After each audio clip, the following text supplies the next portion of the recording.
আসসালামু আলাইকুম, welcome to my study blog. আজকে residency diploma FCPS part one এক্সামের প্রিপারেশন গাইডলাইন নিয়ে আমি ডিটেলসে কথা বলবো। আমার প্রিপারেশনের সময় মনে হয়েছে আমি আরেকটু ভালো গাইডলাইন পেলে আরেকটু দ্রুত শেষ করতে পারতাম আমার পড়া।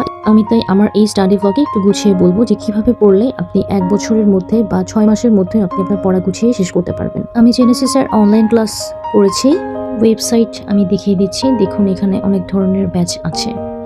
আমি একটা ক্রাশ ব্যাচে অ্যাডমিট হই, যেটা ছিল ডিপ্লোমা এবং FCPS part on paediatrics faculty. আমার মূল চেষ্টা ছিল কিভাবে আমি রুটিনের সাথে সাথে আগাবো। প্রতিদিন ক্লাস থাকতো না, আমার একদিন পর পর ক্লাস থাকতো।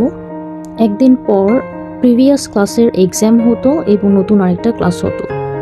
এক্সামের সাথেই এক্সামের একটা সলভ ক্লাস হয়ে যেত। আপনারা চেষ্টা করবেন এক্সাম দিয়েই ওই সলভ ক্লাসটি করে ফেলতে। এবার আসি কি কি বই পড়বেন। প্রথমে কথা বলছি ফিজিওলজি নিয়ে। জিআইটি ফিজিওলজি, জেনারেল এবং respiratory physiology, renal system, body fluid, electrolyte and acid base balance, endocrine system, blood and haematology and nervous system.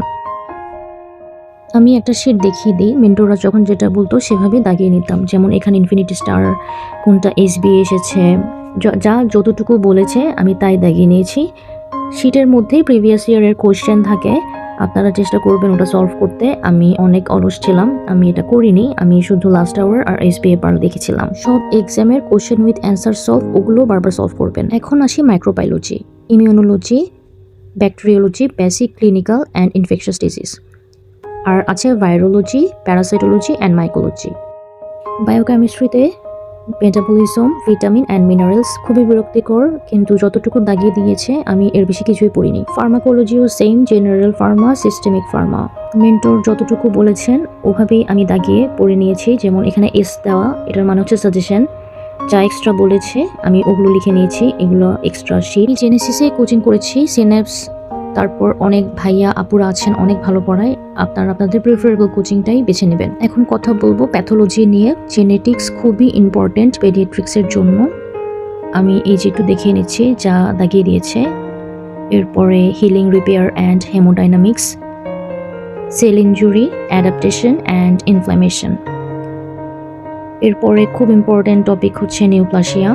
আমার অনুরোধ থাকবে রুটিনের সাথে সাথেই আগাবেন, রেগুলার এক্সাম দিবেন, সলভ ক্লাস করবেন। অনেস্টলি বলতে আমি এটি করতে পারিনি। অলসতা, আজকে ইচ্ছা করছে না, এগুলোই আসলে মূল শত্রু আমাদের। সাথে মোবাইল অ্যাডিকশন তো আছেই। এখন আসে কথা বলবো অ্যানাটমি নিয়ে। পেডিয়াট্রিক্সের জন্য হিস্টোলজি আর এমব্রায়োলজি খুব ইম্পর্টেন্ট, নিউরোঅ্যানাটমি আর হেডনেকও খুব বেশি ইম্পর্টেন্ট। সাথে থোরাক্স, অ্যাবডোমেন, এক্সট্রিমিটি, এগুলো বুঝিয়ে ফেলবেন। পেডিয়াট্রিক্সের জন্য এগুলো ইম্পর্টেন্ট না, তবে সার্জারি গাইনি ফ্যাকাল্টির জন্য এটা খুবই ইম্পর্টেন্ট। আমার জেনেসিসে 2 বার কোচিং করা লাগে। আমার কাছে আসলে মনে হয়েছে সঠিক রকম গাইডলাইন কিভাবে আমি আসলে অনলাইন ক্লাস ইউটিলাইজ করব, এগুলো আমি ভালো মতো গাইডলাইন পাচ্ছিলাম না। তাই ভাবলাম নিজে যতটুকু জ্ঞান অর্জন করেছি ওটা আপনাদের সাথে শেয়ার করি। আমার এই ইনফরমেশন আপনাদের কাজে লাগলে আমার জন্য দোয়া করবেন। এখন আসি পেডিয়াট্রিক্স ফ্যাকাল্টি নিয়ে। আমি রেসিডেন্সি ডিপ্লোমার আলাদা ফ্যাকাল্টি শিট কিনিনি, আমি এফসিপিএস এর শিটগুলোকে কাজে লাগিয়েছি। আমার কাছে মনে হয়েছে এফসিপিএস এর শিটগুলোতে ক্লিনিক্যাল সাইডের পড়ার বেশি ইনফরমেশন থাকে। চেষ্টা করবেন যখন যে পড়া গুছিয়ে দিবে, দাগিয়ে দিবে, ওই পড়াগুলোই পড়বেন। কোনটা 3 star, infinity star, exam night topic, 1 star, reading, এগুলো কিন্তু মেন্টররা বলে দেয়। আপনারা চেষ্টা করবেন ওটাই ফলো করতে। আমি এর বেশি আসলে পুরো শিট কখনোই পড়তে পারিনি। আসল খেলাই হচ্ছে কে কতটুকু কনসাইজড করে পড়া ছোট করে ফেলতে পারবে। পোস্ট গ্রাজুয়েশনে এত পড়া, এত ইনফরমেশন কখনোই সম্ভব না এত ইনফরমেশন নিয়ে পরীক্ষার হলে গিয়ে পাশ করে আসা। কোশ্চেন ব্যাংক, লাস্ট আওয়ার এবং এসবিএ পার্ট। লাস্ট আওয়ার আমি একটু দেখিয়ে নিচ্ছি। ফাইনাল এক্সামের আগে আমি লাস্ট আওয়ার প্রায় 4 বারের মতো সলভ করেছিলাম। শেষ পর্যন্ত অবশ্যই এসবিএ পার্ল আমি আর সলভ করতে পারিনি। এবং সাথে জেনেসিসের ফাইনাল যে সাবজেক্ট ফাইনাল মক টেস্টগুলো ছিল, ওগুলো পরীক্ষা দেওয়ার পর ওই কোশ্চেন উইথ অ্যান্সার সলভগুলো বারবার দেখতাম। অনেকে এক্সামের আগে টপিক ওয়াইজ পড়তো, কোনটা বেশি ইম্পর্টেন্ট ওগুলোই পড়তো, অর্থাৎ থিওরি পড়তো। আমার ক্ষেত্রে আমি আসলে কোশ্চেন সলভ করেছিলাম। মেন্টররা অনেক এক্সট্রা লাইভ ফিডব্যাক, নন রেকর্ড ক্লাস নেন, টিপস অ্যান্ড ট্রিক্স ক্লাস নেন। চেষ্টা করবেন ওগুলো করার। আমার একটা পরামর্শ থাকবে ডাক্তার আপু ভাইয়াদের জন্য যারা পোস্ট গ্র্যাজুয়েশনের প্রিপারেশান নিচ্ছেন। চেষ্টা করবেন একদমই বাসায় থেকে বা লাইব্রেরি থেকে পোস্ট গ্র্যাজুয়েশনের প্রিপারেশন নেওয়া। চাকরি করে আসলেই সম্ভব না। ইন্টার্নের পরেই দাঁতে দাঁত চেপে নিজেকে 1 বছর সময় দিন, আর বাসায় বসে অথবা লাইব্রেরিতে বসে ডেডিকেটেডলি পড়ুন। ইনশাআল্লাহ আপনি সফল হবেন। আল্লাহর কাছে সাহায্য চাবেন, কারণ অ্যাডাল্টস লাইফের পরীক্ষাগুলো অদ্ভুত।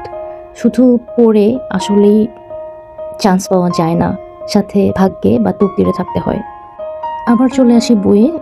এই যে আমার এসবিএ পার্ল পেডিয়াট্রিক্স ফ্যাকাল্টির বইটি আমি আসলে ভালোভাবে পড়িনি। আর একটা বোনাস টিপ দিই, লাস্ট আওয়ার এসবিএ পার্লের অনলাইন সাবস্ক্রিপশন কিন্তু কেনা যায়। আপনারা কিন্তু মোবাইলেই অথবা ট্যাবলেটে, ল্যাপটপেও কোয়েশ্চেন সলভ করতে পারবেন ইজিলি। এখন আসি মেইন বুক প্রসঙ্গে। আমি মেইন বুক কিনেছিলাম ডক্টর আবিদ হোসেন মোল্লা স্যার এবং এমআর মোল্লা স্যারের বই। 6th এডিশনের বইটা দেখতে আসলে অনেক সুন্দর, আর এটা হচ্ছে এমআর মোল্লা স্যারের বই। আমি আসলে মেইন বই পড়িনি, কিছু ব্যক্তিগত কারণে আমি এফসিপিএস পরীক্ষায় অ্যাপিয়ার করতে পারি। ইনশাআল্লাহ নেক্সট অ্যাপিয়ার করব। ভালো থাকবেন সবাই, হ্যাপি লার্নিং।